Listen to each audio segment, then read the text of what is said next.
What does it mean to work smarter, not harder? How does a leader lead smart and harness their own productivity and unlock the full productivity of their teams? In today's episode of the Leadership Project, we are joined by Dermot Crowley, one of the world's leading experts in productivity. We discuss how internal and external erosion and interference are preventing us from doing our very best work. Stay tuned to the end as Dermot shares very practical tips for taking back control of your own productivity and stop getting hijacked by emails, meetings, and other people's priorities. Hey everyone, and welcome back to the Leadership Project. I'm greatly honoured today to be joined by Dermot Crowley. Dermot is the director and founder of Adapt Productivity, and he's one of Australia's leading experts in productivity, and the author of multiple books, including Urgent, Smart Work, Smart Teams, and Lead Smart. And it's that trilogy of books, the Smart Work, Smart Teams, and Lead Smart, that we're going to delve into today. We all work in teams at some way or another. We all have to work on our own personal productivity, how we work together and collaboratively with others for maximum impact. And we know that this is one of the challenges that so many teams and so many businesses face. So I think there's going to be something in this for all of us today. So without any further ado, Dermot, I would love it if you would say hello to the audience. And I'd love to know what inspired you to specifically focus on this concept of productivity. Great stuff, Mick. Thank you. And hello to everyone out there. Look, I've been involved in the productivity training business for about 25 years. I originally came from Ireland. I arrived in Australia about 30 years ago as pretty much a penniless backpacker. But I settled here in Australia, and a few years into it, I started working for a productivity training business and this is back in the 90s, where there was no computers, there was no email, there was no Microsoft Outlook or Gmail or anything like that. We tended to use paper diary systems to organize ourselves. And when I started helping people to be more organized using the paper diary, that's kind of when I fell in love with productivity. But my real passion came out of the fact that email did come into the workplace. We did start using technology to organize ourselves, and tools like Microsoft Outlook very quickly became the norm in most organizations. And that's where I saw a pathway for me, because I love technology and I loved playing around with it and asking questions of it.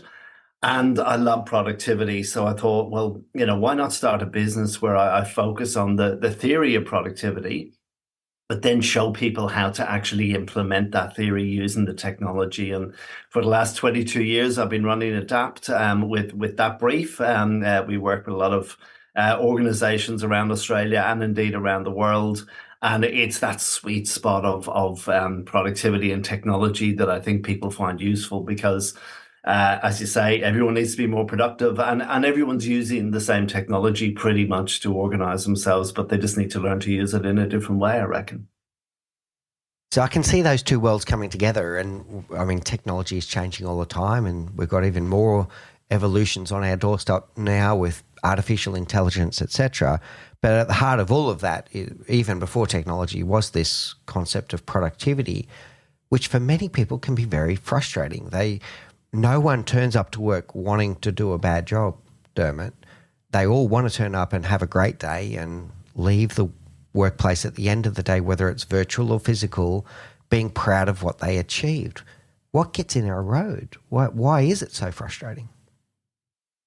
Yeah, look, I have a fundamental belief that most people are wanting to do a really great job. And I'm often asked about, working from home and the whole remote working debate, and have we lost our productivity because people are working in a more flexible way? And I truly believe the answer is no, because of the fact that most people want to do a great job and they take pride in what they do, but there are things that get in the way.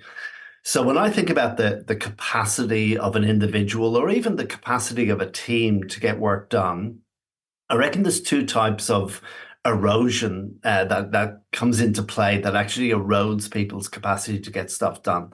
There's an internal erosion, which eats away at their capacity because people aren't well organized at a personal productivity level. So people don't have good systems in place around how they manage all of their activities and their priorities. If they don't have a good way of managing things like email and incoming work, if they're not clear about their outcomes and they don't plan and prioritize effectively to achieve those outcomes, then their capacity gets eroded. So that's an internal erosion.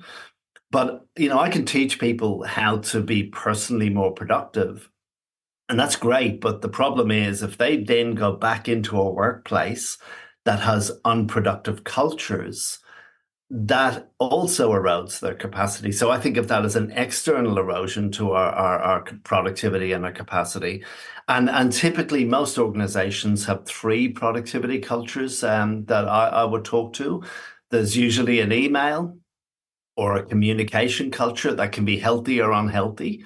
And if it's unhealthy, then people are usually getting hundreds of email messages every day, and they're getting messages through Microsoft Teams and other platforms that they use, and they're just being bombarded by a lot of noise. So that can be very, very corrosive to productivity. There's usually a meeting culture at play, and again, that can be healthy or unhealthy. And I guess one of the common complaints I hear from people is I try my best to be productive, but I'm just expected to be in meeting after meeting after meeting, and I have no time to actually get anything worthwhile done outside of those meetings. So that's a cultural issue as well as a personal productivity issue. And then finally, I believe that we have a prioritization culture in organizations that is often driven by urgency rather than being driven by importance. And if people are constantly bombarded by urgent issues and they're expected to react constantly to today's latest crisis, then of course their productivity and their capacity is going to be eroded. So I reckon that we need to look at productivity from both perspectives, from the internal and the external, the personal productivity and the cultural productivity. There were three really interesting things there, Dermot, that I want to unpack. I do want to unpack this kind of hybrid existence that we work on. Let's go to that one in a moment. I like this concept of erosion, and I've got a thought on that I'd like to share with you. And then this cultures around communication, collaboration, prioritization. I think that's going to be an interesting exploration as well. Let's start with hybrid, and I'd love to throw something out at you as an expert to get your feedback on. And when I look at this, I really think about, well, what is someone's job? What is their job really? And depending on what their job is, might reshape and reframe the way that they intentionally plan their work.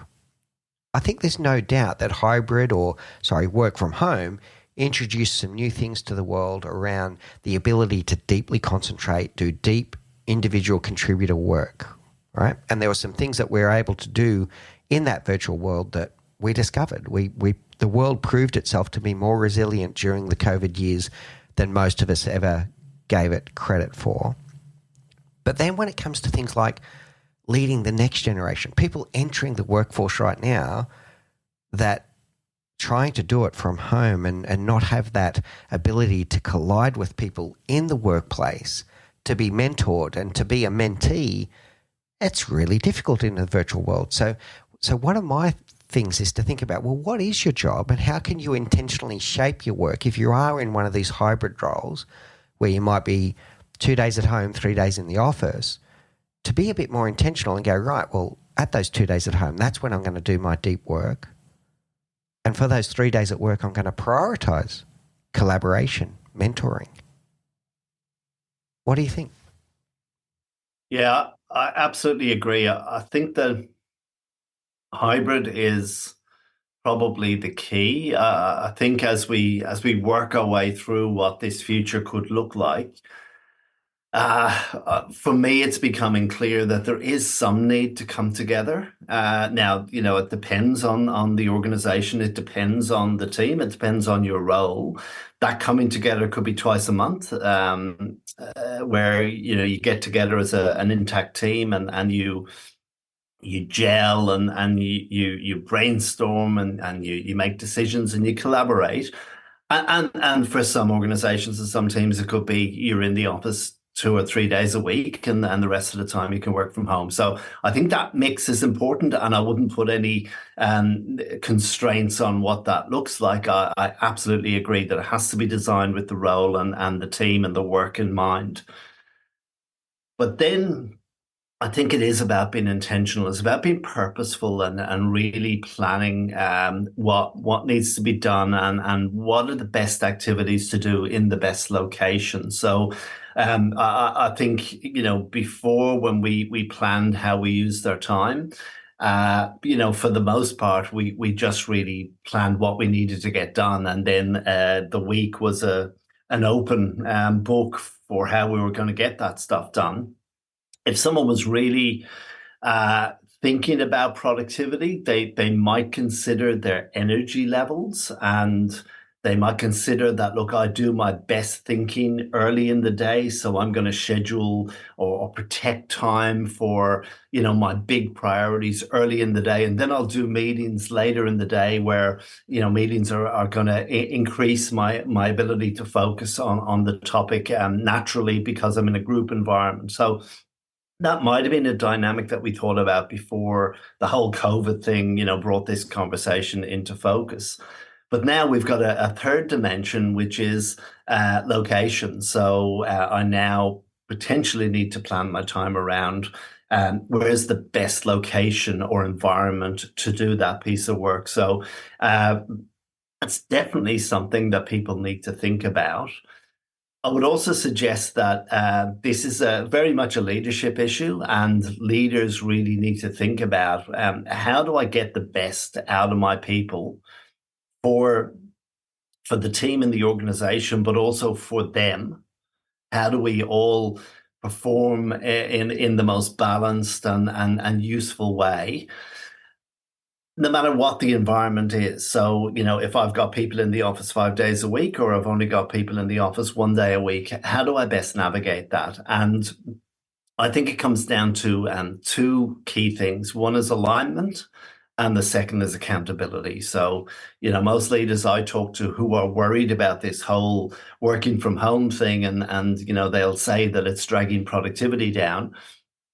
I think that if we really looked at what was happening, we would find that there's a nervousness about not having line of sight over people and feeling like if I leave them to their own devices, they're not going to work, which I don't think is true, because what we talked about, people will want to do a great job, but B, they'll end up doing the wrong work, and I don't have as much control over that. So I think creating alignment across the team, and like that goes back to what you were saying about we need to design all of this around the person's job. So when people get really clear about what is my job, what am I trying to achieve in my role, and how does my role fit in with the rest of the team, that clarity will bring real alignment to not just the individual, but to the team.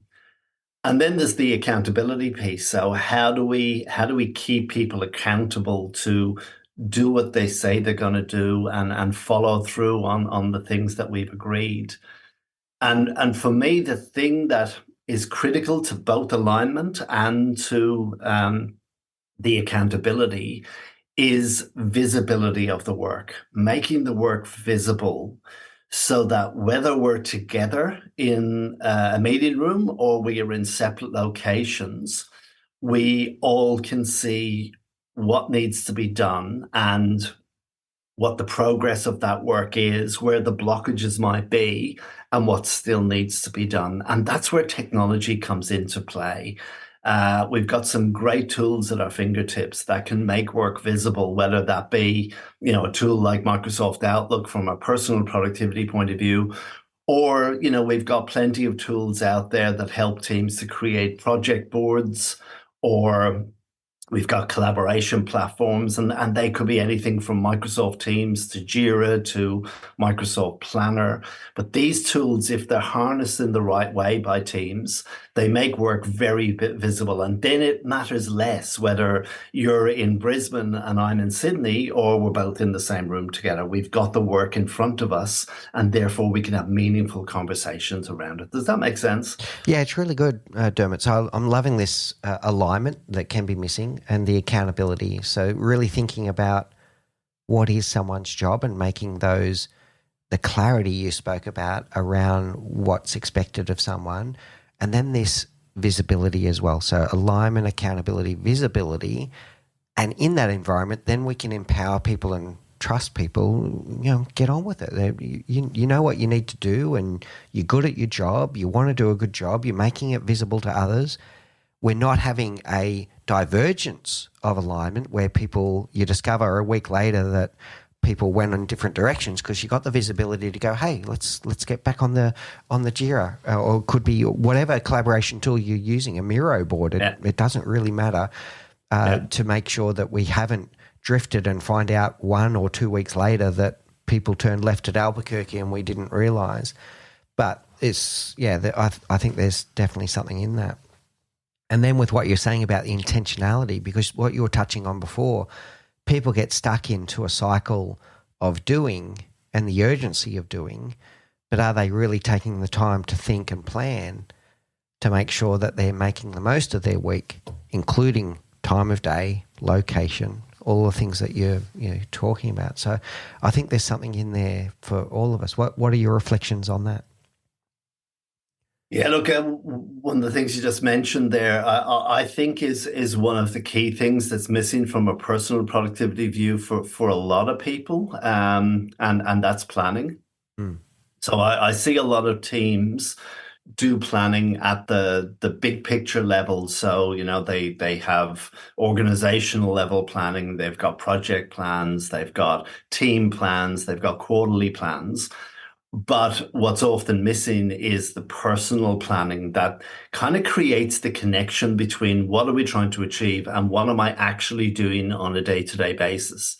I remember when the NBN was being installed here in Australia, they talked about what I think they call the last mile. So if you've got NBN that comes to the exchange in your local neighborhood, but then it's just fiber from there to the house, the bandwidth is far lower than if you have NBN coming directly into your home. And that last mile is where it breaks down. Doesn't matter how good the NBN network is, it's going to be choked by the end connection, if you like. And that's what personal planning is for me. It's making sure that we've got good bandwidth all the way from our goals and objectives to what we're actually doing on a day-to-day basis. But most people are too busy to stop and plan. But it's a false economy, because I think you're too busy not to plan. You're going to end up working on the wrong things too much of the time. You're going to end up working reactively rather than proactively. You're going to end up being very busy, but not necessarily having the impact that you need to have. So I really think a good weekly planning process is critical. And, I often say to people, if there's one thing that you do out of, all of this training that we've just done, it's please do the weekly planning, because that solves so many issues. Mm. Yeah, I love it, Dermot. And I like this picture of asking ourselves the question of where is the choke point in my productivity, and is that choke point my own lack of planning, my own lack of intentionality to understand, like you said before, I'm most productive in the morning, or I do my best creative work in the morning, but I can do my emails in the afternoon, or whatever the case may be. What is the choke point that's holding back my personal productivity? Is it just myself, or is it other factors, etc.? It's a really good question to ask ourselves, which probably leads me on to that point about erosion. I'm going to throw something to you. This is one of my favourite quotes at the moment. It's Timothy Galway, who's I think he was Irish as well. He was a tennis Sounds it. coach. I think he was, right? And his definition of performance is equal to potential minus interference. And when I hear you talk about erosion, to me, that's the interference. And we all start the day with the potential of 24 hours. Hopefully you're building some sleep in there, but you've got the potential of 24 hours, but your interference is these disruptions, this erosion that you speak about. How do we master that erosion so that it's not a subtraction at the end of every day? Yeah, absolutely. Well, again, if we go back to the idea of internal and external erosion, from an internal erosion point of view, I reckon that we need to just upgrade our own personal productivity skills and strategies and systems.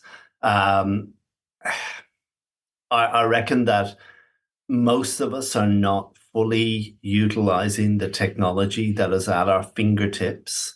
You can create as many new apps as you like, but the truth of the matter is, when it comes to personal productivity, we've got the best productivity tools ever designed on our computers. So your listeners are going to be using either Microsoft Outlook or Google Calendar and Gmail. Like, they're the two platforms that are out there that have stood the test of time. Microsoft Outlook was introduced about 25 years ago. So when I started out, that's when Outlook was beginning to make its way into the workplace. Most people use these tools every single day, but they don't actually learn to use them in a way that really supports their productivity. So there's the first thing that I would suggest to people from a personal productivity point of view. And then they need to think about, I think that the three key habits that are crucial to personal productivity, what I call processing, planning, and prioritizing. So how do you process incoming work and make decisions about everything that comes at you and whether it needs your time and attention or not? And the challenge that a lot of your listeners are going to be facing is they get a huge amount of noise every day. It is not unusual for me to be working with people who get, over 200 emails a day.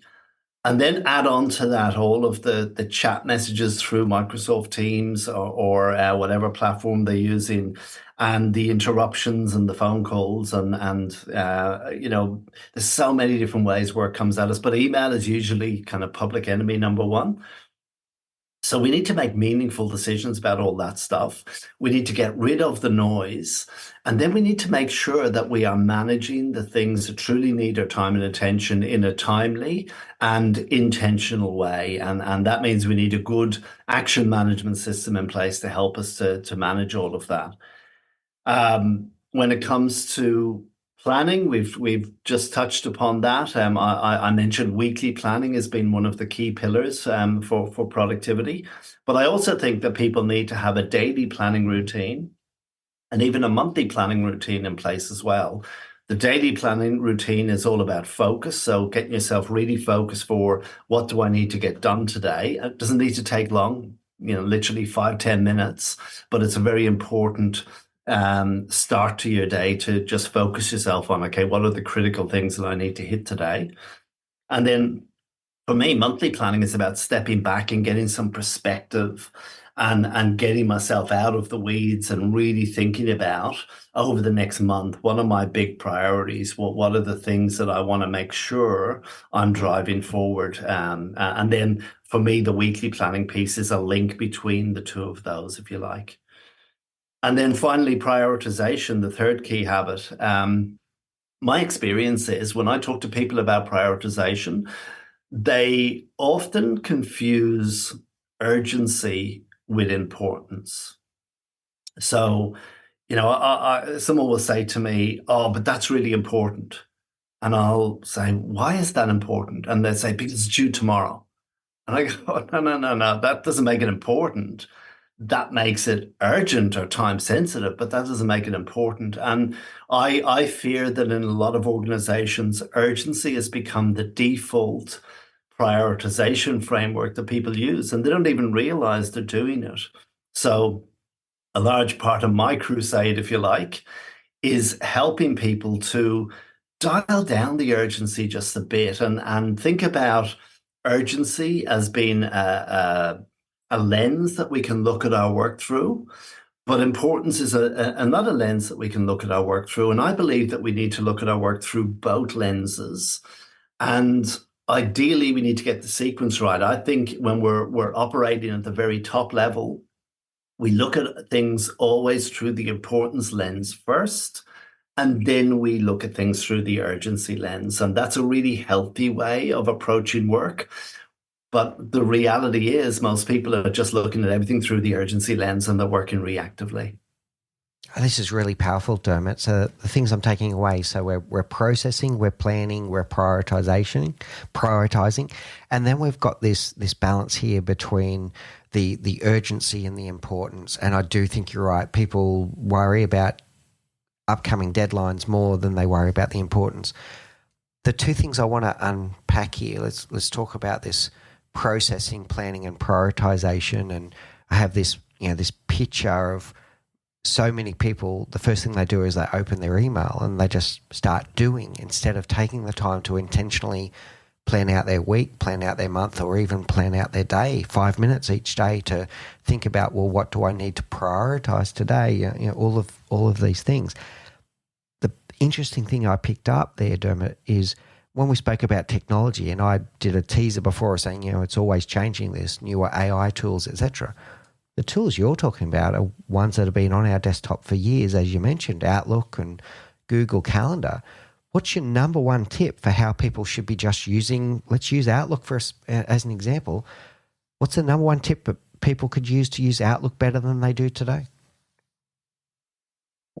I mentioned a few minutes ago the idea of processing incoming work and making decisions, getting rid of the noise, but managing the actions that come into your inbox or into your world, however they've arrived, in an intentional way. And that means you need a good action management system in place. So the big, I won't call it a mistake, the challenge that people face when it comes to managing actions using a tool like Microsoft Outlook is that it's set up out of the box so that, number one, it opens up into the inbox when you open up Outlook rather than the calendar. So one of the setting changes I get people to make in Outlook is if you go into options, the options menu, you can actually tell Outlook to open up into your calendar rather than your inbox. And that helps to avoid just getting sucked straight into email first thing in the morning. Now, of course, I check my email early, like everyone does. But the first thing I look at every day is what are my meetings for the day? And then added to that, not only do I have my calendar open, I have my task list set up next to my calendar. So again, tools like Outlook have a really good task management system built in. The problem is that it's closed by default and it's kind of hidden. It's hidden from us. So again, if you go into settings and go into the views in your calendar, you can actually turn on your task list so it opens up by default next to your calendar. And then you begin to see your work more holistically, because whether it's a meeting or whether it's a priority that you need to deal with, both of those things need time. And if you want to manage your time effectively, it makes sense to have a time management system that shows you everything that you need to do in the one place. And people are very used to putting all of their meetings into their calendar, and they don't even think about that. That's a no-brainer. So my suggestion is, well, put all of your tasks into the electronic task list that sits next to your calendar, and then you truly have a consolidated action management system that shows you everything you need to get done. And you can start making more meaningful decisions about, how am I going to use my time today or this week to get all this stuff done? So that idea of centralizing all of your work into that one central tool, and whether you're using Outlook or you're using Gmail, they can both do this. It's just a matter of setting it up in the right way and then being a bit more intentional about how you use the tool. So don't just, be a slave to your inbox. And if you think about it, Your inbox, if that's what you open up to first thing in the morning, and that's where you live most of the day, your inbox is basically an organizing system for everyone else's priorities. Your calendar and your task list is an organizing system for your priorities. And that's what should have more focus when you're at your computer, I reckon. Now, of course, you need to go and check your email regularly, but you shouldn't live in your inbox like most people do. Mm-hmm. These are great tips, Dermot. I can see what you're looking at here is to try to get the technology to work for us instead of against us. So instead of the technology being that distraction that takes you off on a tangent, you're actually using the technology to refocus your day and to make sure that there's a balance there between other people's priorities versus your own priorities, and making sure that you got the two in the right balance. Yeah, exactly. Right focus. Yeah, I really like this. So, and I would say that balance is one of the really key words that I use when it comes to personal productivity. There's a number of balances that we need to get in place. I'm often asked to talk about work-life balance, but my belief is before you can achieve work-life balance, you need to achieve work-work balance. And there are different elements that you need to get in balance. And when you do, it gets a lot easier to have a life outside of work. The key balances for me are the balance between time in meetings versus time protected for other priorities. And you can only really achieve that balance when you make all of your work visible in one central tool, so you can begin to make decisions about protecting time and not just giving all of your time away to meetings, which is what a lot of senior executives tend to do. So that's one balance. There's a balance between the inputs and the outcomes. So, I can teach people to get their inbox under control and even to get their inbox all the way down to zero, which is one of the things that I like to do. And that's great. But if that's all you're doing, then you're going to be driving, a certain amount of work into your task list or your calendar from your inbox. But that's not necessarily going to help you to achieve your goals and objectives. You also need to balance the inputs with the outcomes. So you need to think about the bigger picture. You need to think about your goals and objectives. You need to think about your projects. And you need to ask yourself the question, what are the next step actions that I need to drive into my own organizing system so that I'm going to achieve the outcomes I need to achieve? And that comes through planning. If we're not doing the planning, then the chances are we're going to be serving the inputs more than we're serving the outcomes. So that's the second balance. The third balance is between the reactive and the proactive. So, a part of our role is always going to be inherently reacting or responding to the needs of the business and our team and our clients. But we need to balance that up by working proactively on the other work that we need to drive forward. So I reckon when we can start thinking about our work in a balanced way, then everything gets a lot easier and things slow down a bit, but we actually get more of the right work done. I think we're really touching quite deeply now on some of the frustrations I was speaking about earlier, Dermot, that when those things are out of balance and you don't have this work-work balance that you speak of, that's when you're going home at the end of the day, whether virtually or physically, frustrated, feeling like you didn't get anything done. So I like this visibility and the intentional planning that you're bringing up and thinking about, well, where is my time going? Is it I just went from meeting to meeting to meeting to meeting all day, or did I intentionally put in some time blocks to work on some of those things in the action list? Or was I in reaction mode all day? And all I did was play ping pong. I just hit the ball back over the net all day.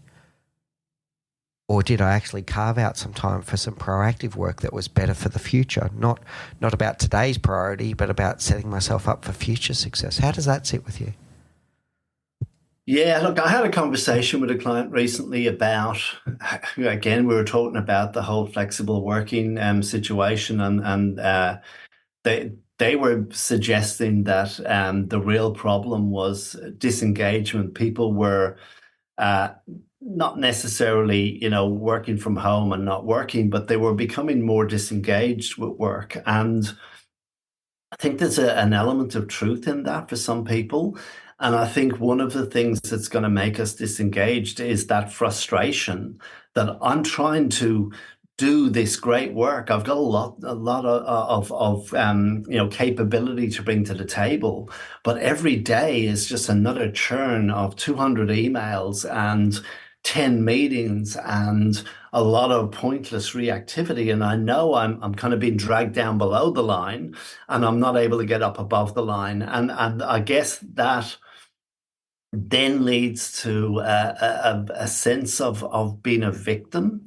And I want to be really careful in the language here. I don't use that in a blaming way, but I do often hear people um, use the language, if they talk about their email, they say, well, people keep sending me all this rubbish and they copy me in on everything and I'm in all these reply all conversations. My inbox is overflowing and there's nothing I can do about it.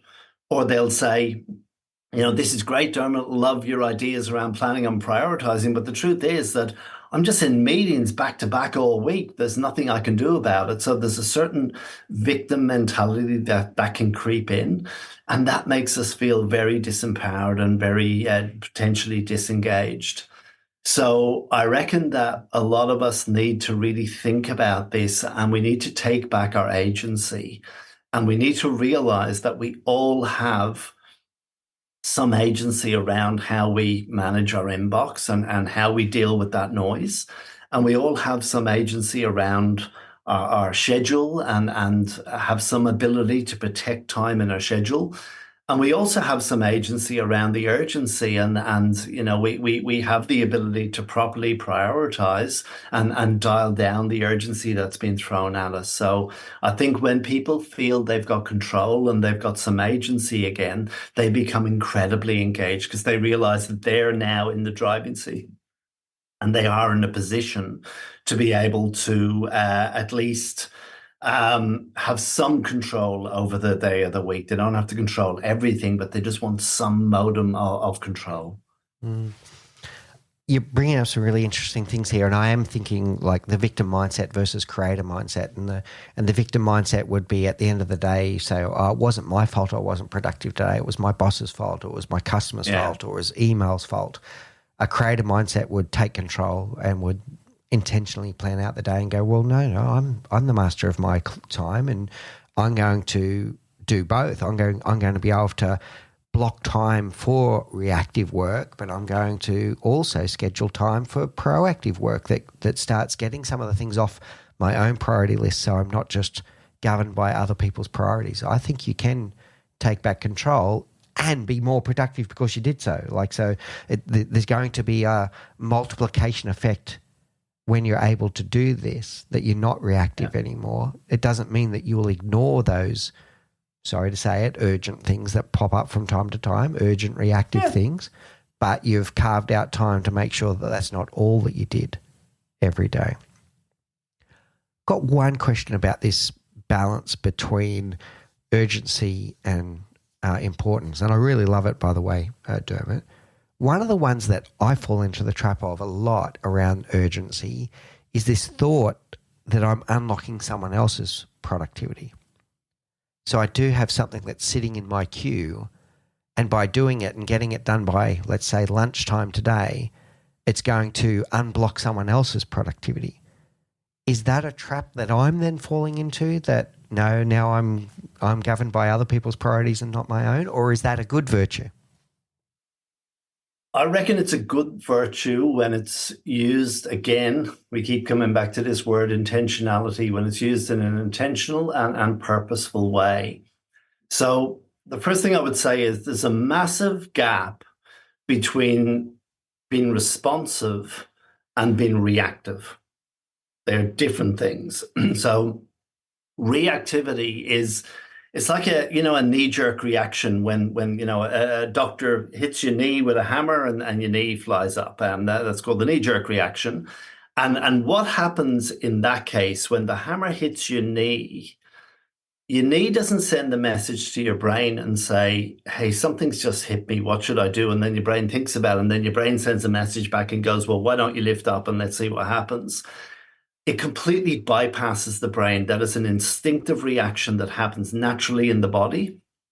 And I reckon that the same is true when it comes to how reactive we can be personally.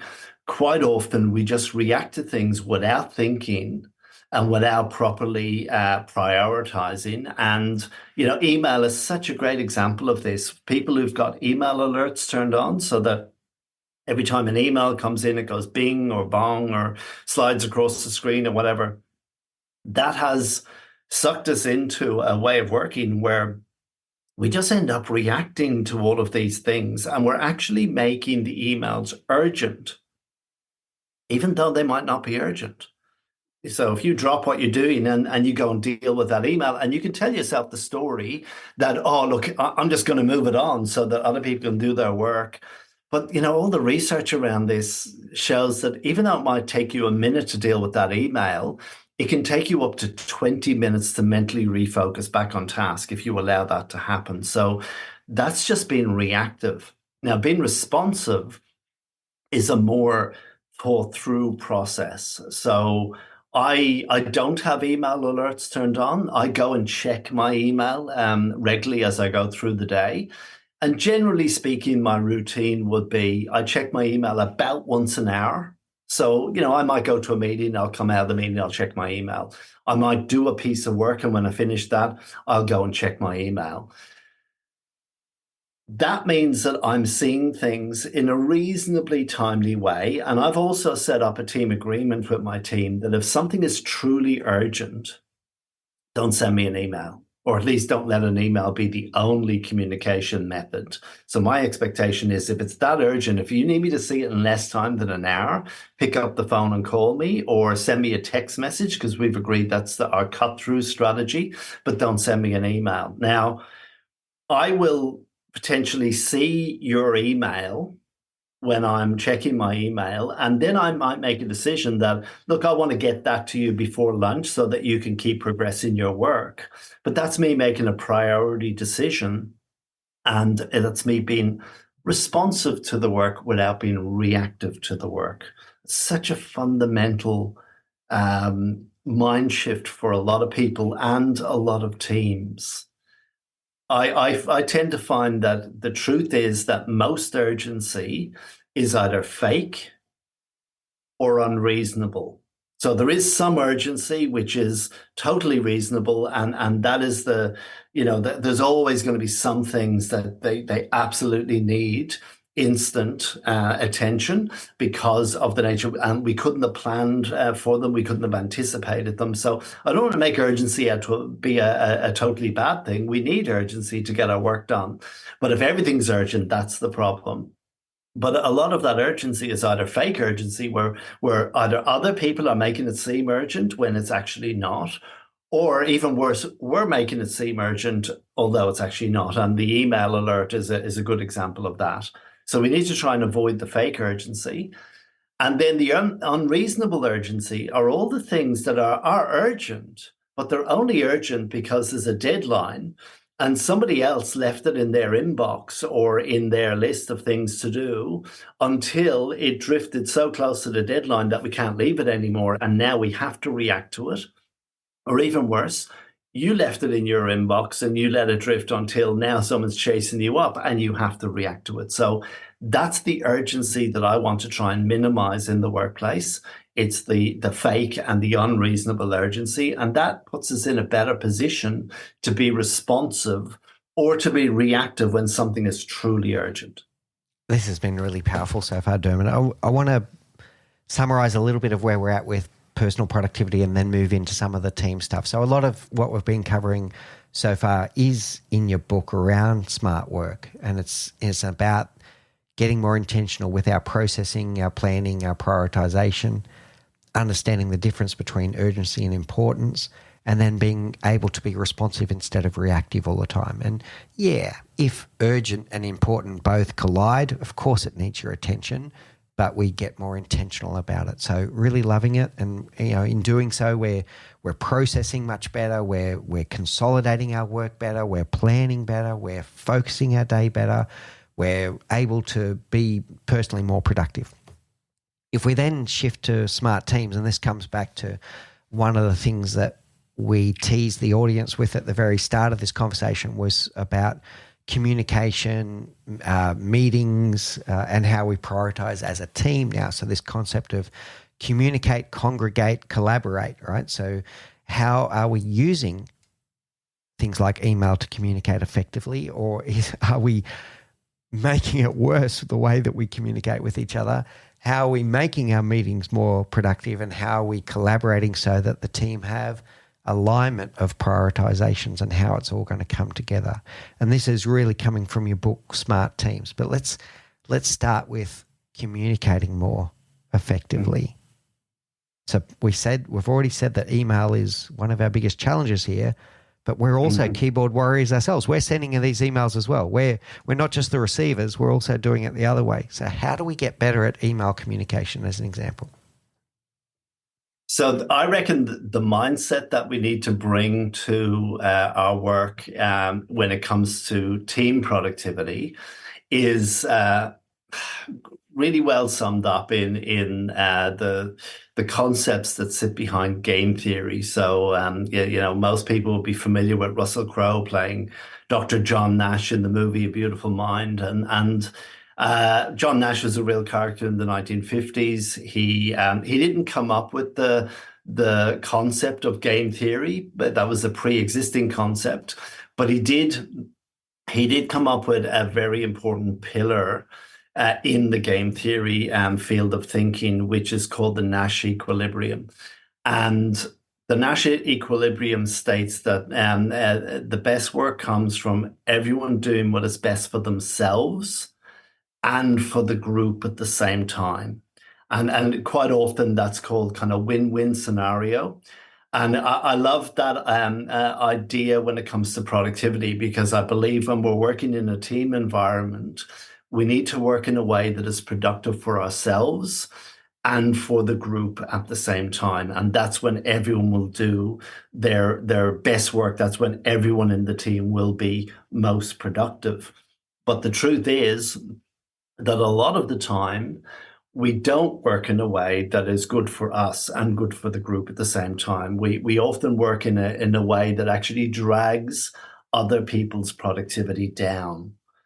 And we don't mean to do this. We don't do this intentionally, but every time we send them an email, there's a chance that we're just going to add another piece of noise to somebody's inbox. And I reckon we need to be more purposeful around, first of all, do I need to send this email? Is email even the best mode of communication for this topic? Do I need to copy this person in on the email?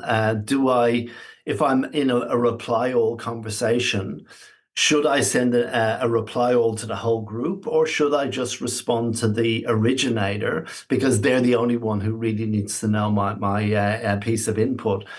This requires us to actually slow down a little bit and to think more purposefully and more intentionally around what are we trying to achieve with the communication. And if everyone in the team did this, then we would reduce the amount of noise that we are actually creating for other people. And the good thing is, if the other people in our team operated in a similar way, they would reduce the amount of noise that they are creating for us.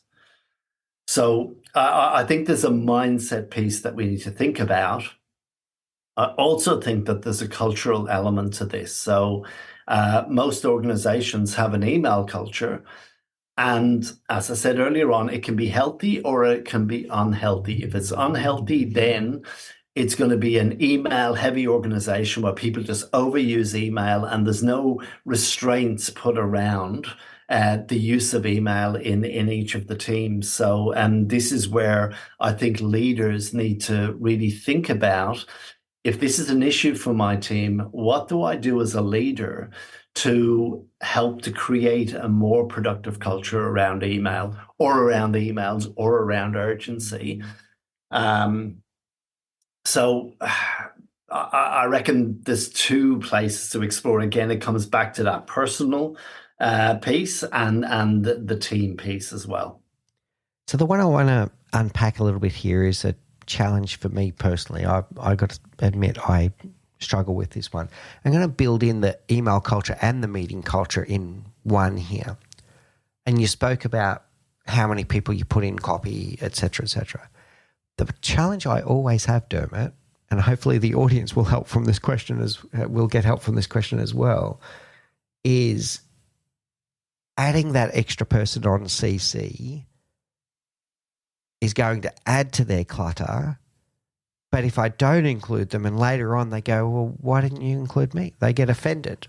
Same thing with a meeting. You look at a meeting and go, well, to have 25 people in this meeting, it's going to be super unproductive. But you get these people that get offended if they're not involved and not invited to the meeting. How do you balance this kind of inclusiveness to make sure everyone feels informed, engaged, included, but not to the point where the whole thing grinds to a halt because now you've got 25 people in a meeting that should have been a 4-people meeting? Yeah. So again, it comes back to just getting people to be a little more purposeful around the use of something like the CC function. If you really think about it, and if you really talk about it, I think that's the absolute key. I reckon teams need to sit down and have a talk as a group around how are we going to use CC? In what situations generally should we be copying people in on stuff? And in what situations is that maybe not necessarily? And that's a useful conversation to have to set some general parameters. But I would also have some specific conversations as well. So when I work with leaders, because they're often the ones who are drowning in emails because they get copied in on so much stuff, I say to them, like, every time you delegate a piece of work to somebody, you should have a conversation around what are the expectations about looping me in on the progress of this work. And in some cases, I might delegate something to one of my team and I'll say, look, there's no need to copy me in on any of the emails to the clients. So I don't need to be looped in on that. Obviously, loop me in if there's something critical that you think I need to be aware of, because if I go into a meeting with the client, if I'm not aware of that, it might be problematic for me. But generally speaking, you don't need to copy me in. Or I could give them some clear direction, copy me in this situation, but don't copy me in that. That takes a moment, but it just gives people the permission to either include you or not include you with more certainty, because this is the problem. Most people aren't actually sure because they've never talked about this stuff.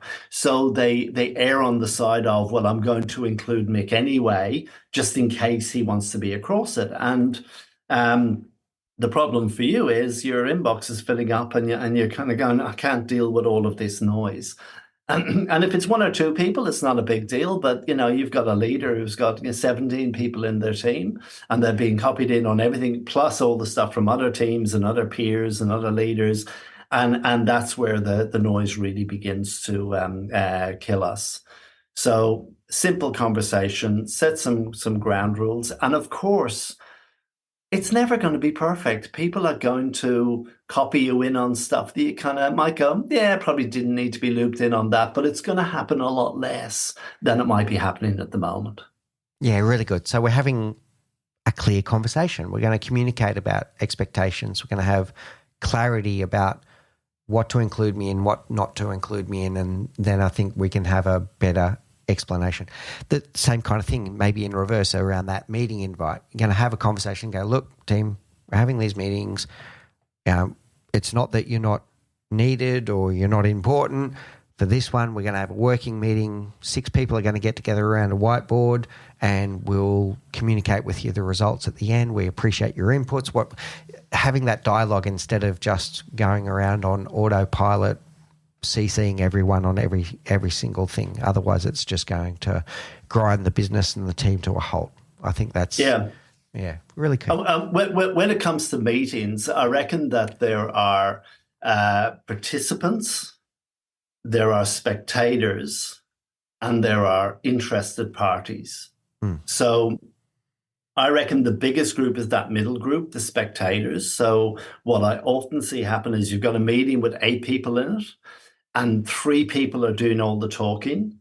That says to me that you've got 3 participants and you've got 5 spectators. And for me, meetings are a participation sport, not a spectator sport. So we especially leaders need to think about this. We need to either pull people into the meeting and help them move from being a spectator to being a participant, or we need to pull them out of the meeting and allow them to be an interested party rather than someone who has to sit through the meeting as a spectator. And what I mean by an interested party is we could have a meeting on a topic that might be of relevance to you, but I might decide, look, Mick, you're probably not needed there, but you might be interested in the decisions that we made and the actions that have come out of this meeting. So what we'll do is we'll put a post on Microsoft Teams channel outlining what the actions and the decisions were. And we'll send you a link to that. So if you want to go and update yourself, you can do that in your own your own time, but you don't actually have to attend the meeting. That's a far more productive use of group time than having everyone in every meeting so that everyone is looped in on everything that is happening. It just requires us to be a bit more thoughtful and a bit more purposeful about how group time is used. I think that's been the underpinning message in everything that we've said so far, is being a bit more purposeful and intent, having intentionality in everything we do, whether it's our personal productivity or our team productivity. So yeah. I want to bring us towards Lead Smart then, Dermot. So far what we've covered a lot on personal productivity around smart work. We've touched on smart teams and the thought of working better together and how we communicate, how we congregate, how we collaborate, all of these things. What does it mean from the leader? So from the Lead Smart point of view, when you're trying to get your team to do these things individually and collectively, what does it mean from the leader's lens? Could I answer that by just telling you about how I came to write this series of books, what my thinking was? So when I wrote Smart Work, which was my first book, probably about 10 years ago now, I was very much focused on personal productivity. And that's what I've been kind of training people on for 10 years up to that point. And really, that was my world. I never really thought about productivity beyond how we manage our own actions, how we manage our own inputs, how we manage our own outcomes.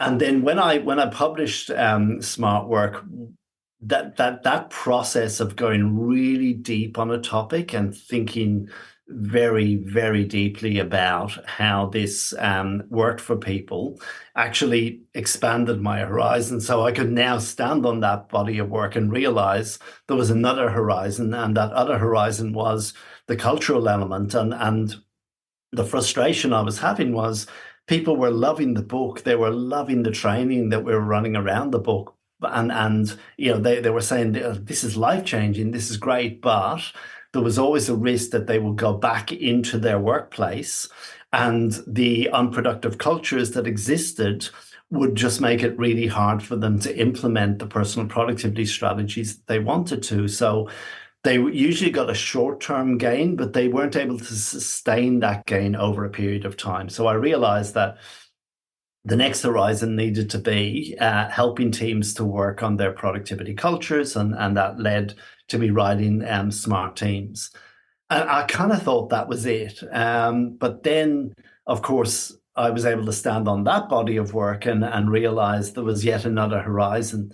And the third horizon was the leadership level. So my realization was for team cultures to truly change, the leaders needed to be leading this from the front, and leaders needed to make productivity a core topic of conversation within their teams. And I wasn't seeing this happening. One of my frustrations when I work in large organizations is that leaders will often send their team on productivity training, but they're often too busy to attend themselves because of the nature of their role, which I think, again, is a false economy. But I also found that if we were talking about productive cultures, often it was the leaders who were demonstrating poor behaviors within those cultures. And my belief is that culture is just a group set of beliefs and behaviors. And if the leaders aren't actually demonstrating those behaviors or don't hold these beliefs, then you are never going to create a cultural change within the team. So I got to thinking about not only a leader's personal productivity and what they needed to do to level up their game, because the truth is that my experience is most leaders, their productivity is at a reasonable level. It has to be for them to operate at that very high level in the organization, but it's not as high as it needs to be. And leaders need to work on this just like everyone else. So there's a certain amount of content that I talk about in the book Lead Smart around productivity at the leadership level and the specific issues that leaders are often facing when it comes to their productivity. So a leader is likely to be the one who is in meetings 90% of the time, and that's throwing everything out of balance. So, that's something that I focus in heavily for leaders. But I also need you to think about how does a leader then work productively with their team? So we need to think about the interface between a leader and their team.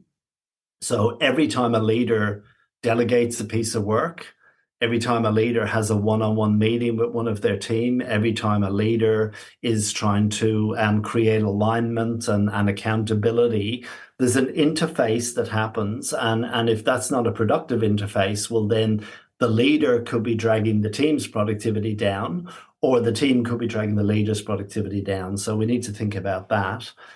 And then finally, leaders need to be the ones who are leading the productivity cultures within their team. So there's certain things that a leader should do to give their team the greatest chance of maintaining their full capacity.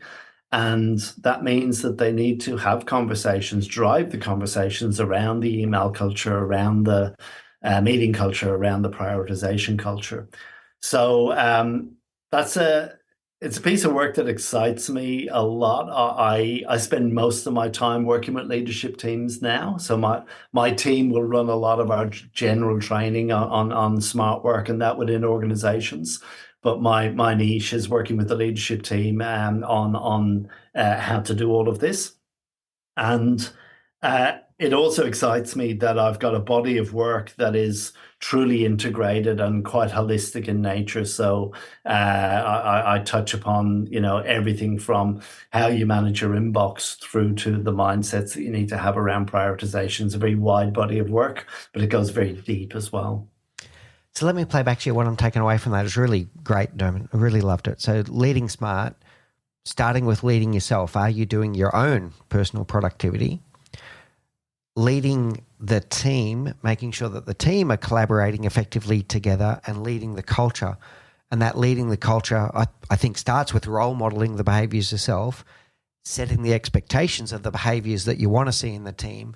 And then I'm going to say hold people to account to those behaviors, to address when you see it becoming misaligned or people are starting to drift away from the collaborative behaviors that you discussed.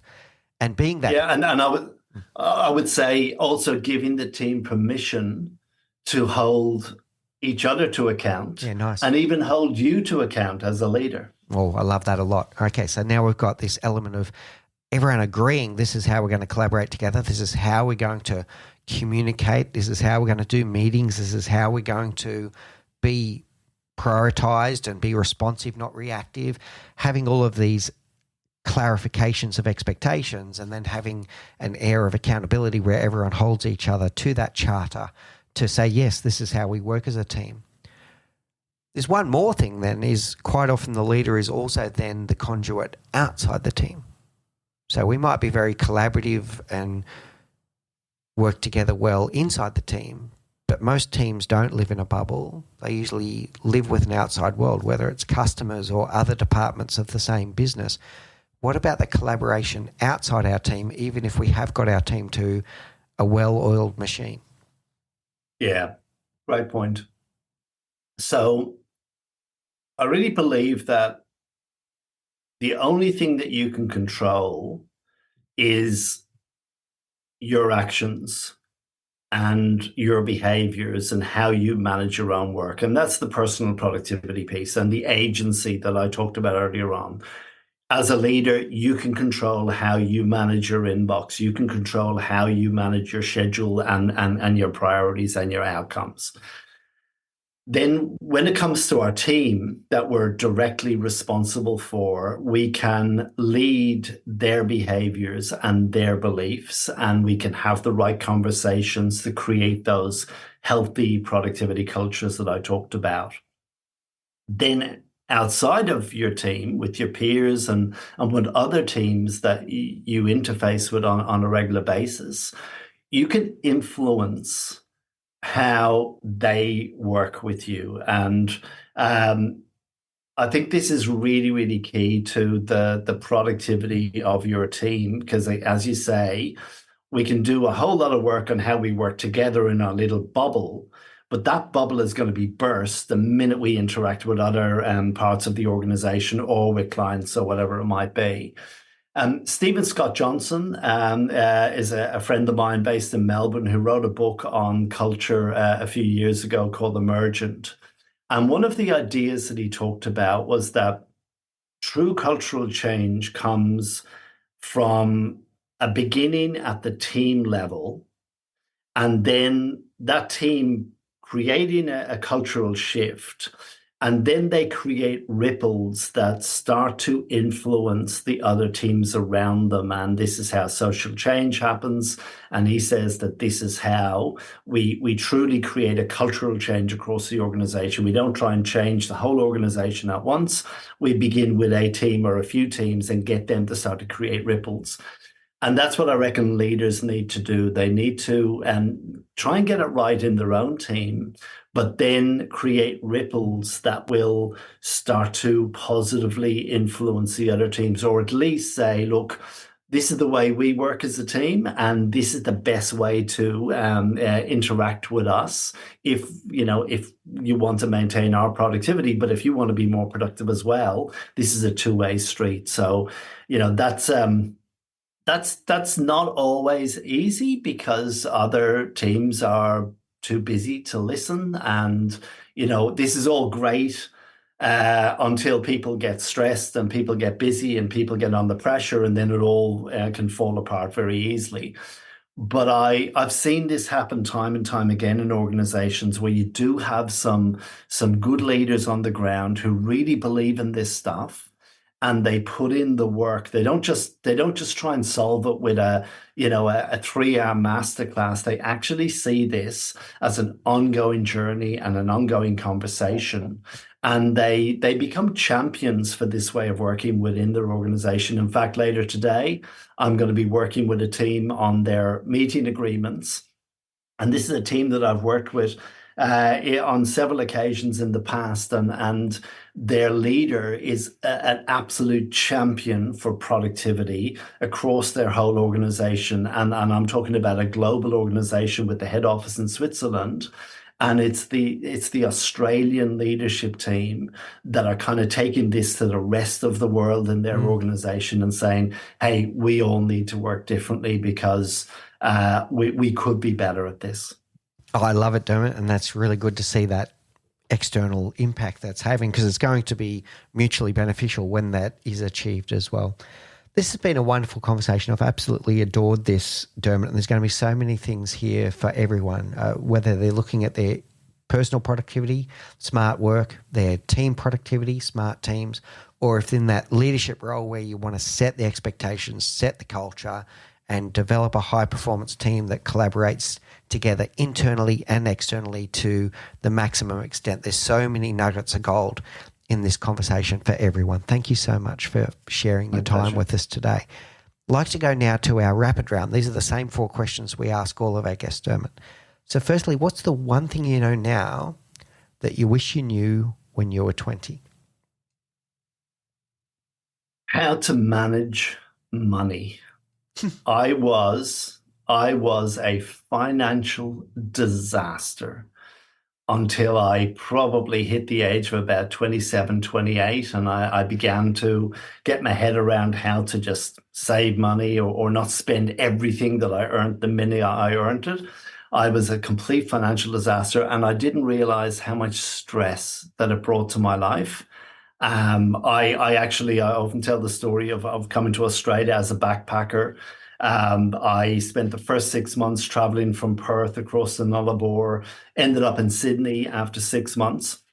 And I literally had $20 in my wallet, and I had a plane ticket back to Ireland, and that was it. And it was a terrible, terrible place to be.